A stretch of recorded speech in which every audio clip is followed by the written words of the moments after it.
On this episode of Food Journey, we are embarking on a culinary trip to East Africa, specifically Ethiopia, a land with stunning landscape, rich in ancient history of first civilizations, the birthplace of coffee, and a unique culinary identity, and 13 months of sunshine to our 12. My guest today is Chef Sahara, Kenyan by birth and Ethiopian by nationality, a food entrepreneur offering Lagosians their first taste of Ethiopian cuisine, and in other cases, beautiful memories of Ethiopia. She's invited me to her home today for some Ethiopian food education and tasting too. Hi, how are you? Good, thanks. Welcome. Thank you.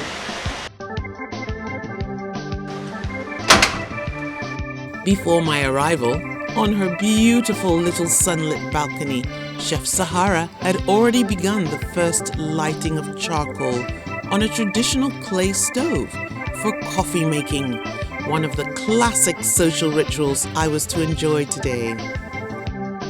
I've been anticipating this visit for quite some time now because personally I have an affiliation with Ethiopia. I have some dear friends who come from Ethiopia, and I've had some experience with the food culture, and it's one of my favorites that I've ever tried in my life. So to revisit it today here with you is such a privilege and an honor. Thank you. You're welcome. Thank you. I think the first question I want to ask you is an Ethiopian in Nigeria. How did you actually come to be here in Lagos? I met my husband, who's Nigerian, in Namibia and got married, and then we decided eventually to move back home, and Nigeria was the best choice at the time. So I found myself in Lagos. And what a place to find yourself in.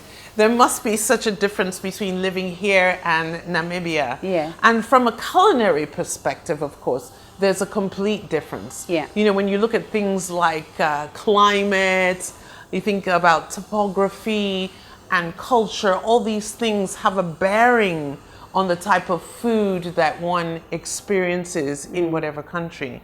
So tell me, what's the difference that you found between food in Namibia and Ethiopia and Nigeria? So my food experience basically goes from East Africa to South Africa to West Africa. So these are three very different cuisines. East Africa, injera, Ethiopia mainly we eat injera, which is a fermented sourdough bread with different sauces. Southern Africa is more meat, barbecued meat. It's a desert. Namibia is a desert, so there isn't a lot of vegetables and fruits and things like that, but it's more, smoked, barbecued meat and bread. Right. So coming from there to West Africa, we have a lot of spices, hot, the food here has a lot of personality. It's drawy, it's crunchy, it's spicy, it's hot, it makes you dance, it makes you, so it's a very different, three different variety of cuisine. I love that, because what happens is you start developing a food map, don't you? And I always love that, and I love to see that in people. Chef Sahara specializes in the pop-up Ethiopian culinary experience, where people come together for the overall experience associated with this cuisine, as Chef Sahara explains. It's also an education to West Africa, Nigeria, to teach them about the culture, the food, the music, the smell, the sounds of Ethiopia, so we can create our memories together. So, and also personally, it's a way of celebrating my own, bringing home closer, because it's not always easy to live far away from family. So this is a way for me to also, create a little Ethiopia where I am. So now I know from experience that the mainstay of Ethiopian food is injera. And I would love for you to tell us, for people who don't know, what is injera? Of course, it starts from teff. So injera is made from teff. Teff is one of the tiniest grains in the world. It's grown in Ethiopia. It's a family of grass. It grows it looks like a grass when you grow it. But it's a very labor-intensive process of, milling it, chaffing it, it's a long process, but as with everything with Ethiopian cuisine, nothing is quick. Everything takes time, and the flavors develop. So teff is gluten-free, and it's got protein, a lot of minerals. It's very good for you. Chef Sahara shared her 2-day prep for injera using a starter fermented batter. After this, more teff flour is added to be kneaded for 10 minutes with water and left to ferment for 2 whole days. A cup of dough is then cooked with water, creating a porridge-like consistency, and this is left to cool and rise again before use. Now, tell me a little bit about some of the main ingredients that we find in Ethiopian cooking. For instance, there's one in particular that I love, and that I believe, if I pronounce it correctly, it's called berbere. Berbere. Berbere, okay. And this is a ground pepper spice, but I believe it's more than that. Tell us a little bit more about that. Berbere is the king of Ethiopian spices for all intents and purposes. If you don't have berbere, don't bother cooking Ethiopian food, because it doesn't make any sense. It has no, it could be any curry. Berbere is made with red long chilies, dried, right, but it's fermented with onions, garlic, ginger, rosemary, thyme, lots of herbs and lots of dry spices, and ground together. So it's very deep and very, it has a lot of layers to it. You also have a type of butter Yeah. that you use that is reminiscent of ghee, but it has a different taste because it comes from cow fat. Yes? Yeah. Tell us about that. So this is called nit erkebe. Don't bother saying it. I need to try and pronounce that. Nit erkebe. Nit al-kebe. There you go. Right. You're almost there. It's made from the fat that comes from the cow milk, the one that collects on top. And we clarify that on low heat. But in that process of clarifying it, we add garlic, ginger, again, holy basil, rue, herbs and spices like that. And then we clarify it slowly. So this is the flavors get built, it gets layered over and over. So it's not a quick throw in butter, but that butter went through a whole process to get to where it was. So that gives the food that you cook a lot of complexity. Do you feel, with the advent of fusion everything, that Ethiopian food is a candidate for any type of fusion, or definitely not? So there's a lot of ritual to it. And so I don't think there's any shortcut that you can quickly do and call it Ethiopian food. There's some key elements that have to happen for it to. Right. So you're talking about process, and I know that's very important. Mm-hmm. Now let's talk about flavor within the sauces. Mm-hmm. You mentioned that Ethiopian food is not very peppery food, and I think that's why you've got that lovely berbere on the side. That actually turns into awaze when you add water and it creates a paste. I remember a little bit from well done. before. Yeah. And that is really where you're getting your heat from, if you want it. Tell us a little bit about the preparation and how you get flavor into a lot of your sauces. Okay. So we have 2 sets of sauces. You have the stews, which take 6 to 8 hours to do, which is you start with a lot of onions and you caramelize those onions, you cook them slowly. Anything that's called what, which is stew. So that's the process, slow cooking. Even the lamb, you cook it slowly with a lot of onions, a lot of green jalapeno peppers, and obviously the butter and the cardamom spices as you would like. The other style is the quick fry, which is your tips, which is, you like a stir fry. And then you use awaze to bring in the flavor again, and the butter. Yeah. That's nice. So slow cooking with purpose, a lot of depth of flavor created that way. This sounds absolutely delectable. I'm dying to see and maybe even try my hand. Shall we go make at some? making an injera. Thank you for inviting me. Some? Yes, I'm very excited to do that. Let's go. Before the injera meal preparation, I was invited to watch the making of traditional Ethiopian coffee, seen as a normal social practice which has specific equipment and specific process. From the fresh Ethiopian coffee beans to the special brewing pot, jabana, made of clay, to the old grinding vessel and freshly popped popcorn and perfectly arranged cups. A full set, even for just us two. Sahara, I'm so excited to be here because I've never really gone through the coffee making process, and I love a process. So for me, this is absolutely beautiful. I see you've got some lovely frankincense, you said burning here, and it just adds to the overall aromatic experience. Tell me, what's the first thing that one must do in this beautiful arena? So as you know, first of all, coffee was discovered in Ethiopia. And so I believe we have the original way of making coffee. The first step to do that is to roast the coffee beans. So we use green coffee beans. And what I love about it is it really is a social process, isn't it? Yeah. So traditionally, again, we never do this alone, and it's a long process, but it's a time to bond with friends, Lovely. share your problems, gossip. Like we do. And tell me, how many times a day would you say you actually drink coffee? Myself? Yeah. 3. 3 times a day? Yeah. So you're going through this whole process 3 times? So in the modern day, now I wouldn't do this every single day, but like I said, at home, coffee gets brewed this way every morning and every afternoon. And you can see already Yeah. there's a change in the color of the beans. Yeah. The coffee beans are continually toasted to a shekere type of rhythm, musical and mesmerizing. So this is how you know it's all. And as tradition dictates, popcorn is served with our coffee. So, Sahara, I noticed that smells are a big part of what's going on. For instance, you've got the beautiful frankincense there. You've also got popcorn. And one of the questions I wanted to ask is, what's the purpose of having that odd pairing? Oh, I can hear it. Yeah.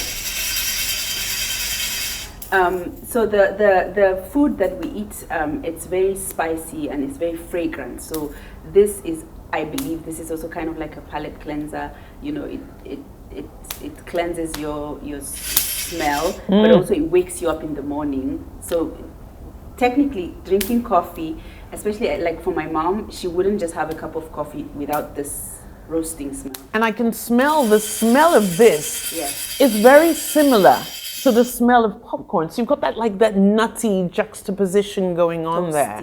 Yeah, Toasty. the toastiness of it. Beautiful. That's nearly done, I would say. What about you? Yeah, 3 more minutes. 3 more minutes. And the rhythm continues. Some would say that that was almost burnt, but it's not, is it? It's adding like some deep flavor, isn't it?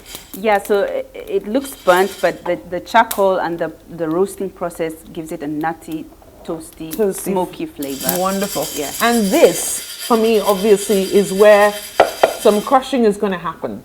Yeah, so I'm showing you how it's done, before technology and all of that, which is we use a mortar and pestle to pound it. And the thing is, the coffee, once it's roasted, it becomes very brittle. So it's easy to grind. Easy to pound. Yeah. Lovely. From pot to mat to cool down for the next stage, pounding. The aroma is amazing. It's satisfying. Yeah. Do you know? Although I'm making a little bit of a mess, I wanted people to see inside, so sorry about the scatterings. Fine. The smell of this pre-ground coffee is really intense and memorable. Next, the jabana, which has water in it, is loaded with grounds.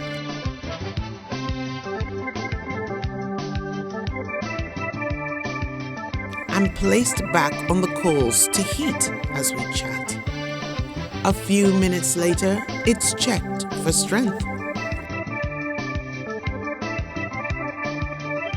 And then our cups need a bit of sugar, don't they?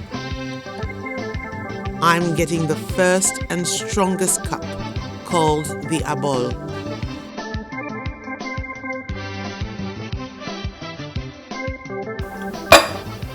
Thank you so much. What about yours? We must drink together. Oh, no saucer. Is there a particular way to hold this? Like you hold it on the mouth because there's no coffee there and it won't burn you. You hold it where there's no heat, Yeah. and then do we do a cheers or we just have it? You can do cheers if you want. You don't know. Good health.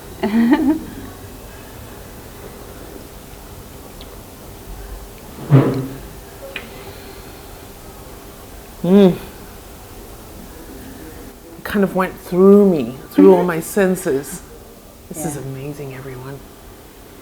It's an experience that you have to have in your life at least once. Beautiful. Thank you for joining me. Welcome. Popcorn, anyone?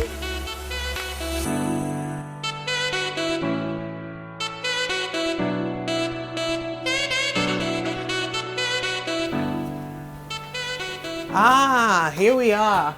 So welcome to my kitchen Thank you very much. and let's make some injera. Let's do it. I see you've got a very fantastic looking piece of equipment there. Yeah. Has this been handed down to you? Yes, this is actually my mom's old oven. Oh, and I wonderful. shipped it here. I carried it. Ah, it's fantastic. So this is electric. Traditionally, it's we use firewood, but someone helped us to make electric ones. And this is clay. Ah, interesting. So once it gets hot, it's through a process of curing it and heating it with some oils and stuff, it becomes non-stick. Lovely. Yeah, so that's So what this we has use. been seasoned. Seasoned. Is That's what- it. yes, Wonderful. yes. So, injera away. So you scoop your injera into a kettle Ah, for even distribution. for even distribution. Lovely. So there you go. Okay. And then the way you make the injera is you do it in a circular motion. So you're almost layering, aren't you? Wow. That's the hand of experience there. And then once the bubbles start coming out, you cover it so the top can cook. Okay, look at those bubbles. Fantastic, aren't they? Breathing. Okay, so cover it up. And then We wait.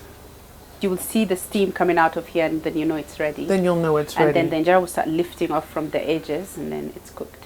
Fantastic. Do we do a flip? No, that's why you cover it so that the steam cooks the top. And the bottom at the same time. Wonderful. The injera is ready and perfectly made. It's an asbestos fingers transfer to a wicker holding tray.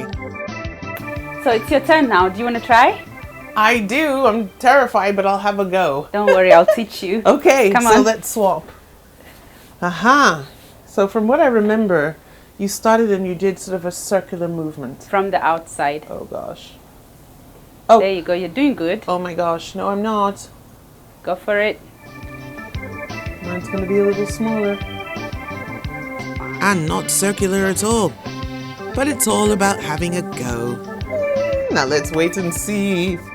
Obviously, there's going to be a difference, but edible. She says edible. No, it's fine. I think let's let the professional remove this one. There you go. Sonia's injera. Sonia's injera.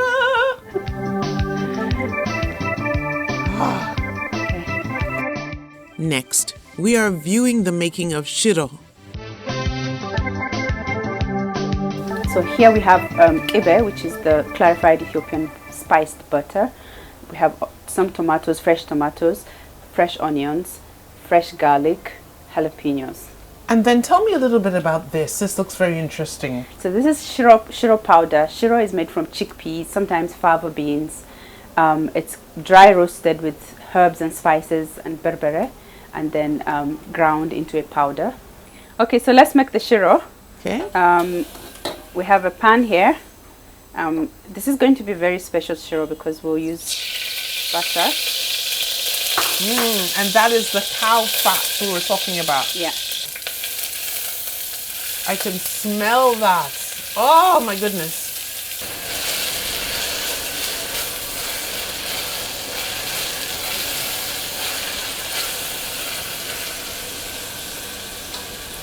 when you travel, you take Shiro with you, and you instantly have Ethiopian stew with you. So it doesn't take long to cook, and the flavors are all there. The berbere is inside, the butter is inside, and it's nutritious too because it's made from chickpeas, fava beans, lentils. So those are all good things that, you know, give you nutrition on the go.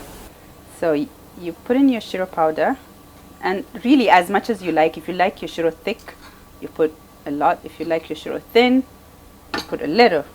So I like to use a whisk because I don't like lumps in it, and it's just extra work. The Shiro thickens. Our accompanying what is lamb and chicken, garnished with jalapenos.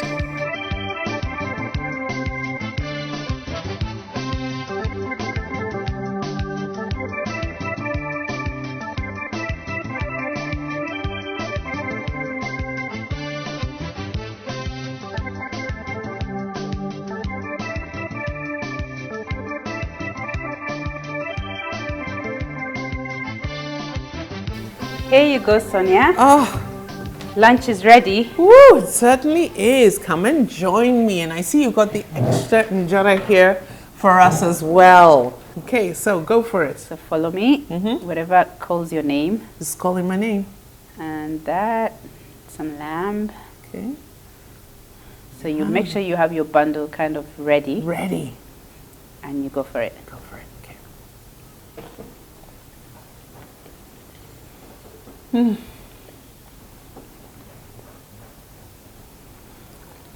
I'm telling you, that depth of flavor is something that just can't be beat. And what I love also is the sourness of the dough. So it's just levels hitting you and hitting you. Yeah. So I tasted the lamb. I definitely have to go for my favorites, the dorowat. There you go. Have Break a go. up the egg. And then we'll break up the egg and some of the salad. Is that, can I do that Yeah, together? yeah, sure. Let's have a go with that. Delicious. Yeah. What do you think of your own cooking? Come on, don't be modest. It's fantastic. It's absolutely fantastic. I just got a little bit of the burn of some of that jalapeno. Yeah. And the crunchiness and the freshness Marvelous, of it. Yeah. marvelous, marvelous. Fantastic. Well, Sahara, this has been a beautiful day of unexpected pleasures. I especially loved the coffee, didn't you? It was fantastic. And I thank you from Food Journey and from the bottom of my heart for this amazing experience. We have a lot to eat here, as you can see. We're going to finish this down to the plate, I can tell you that. And we say goodbye from Food Journey and see you next time. Bye. Bye. Let's eat. Yum, yum. Food Journey has a new Instagram. It's FOODJERNY @Food Journey. So if you were following us before, please come and follow us here now.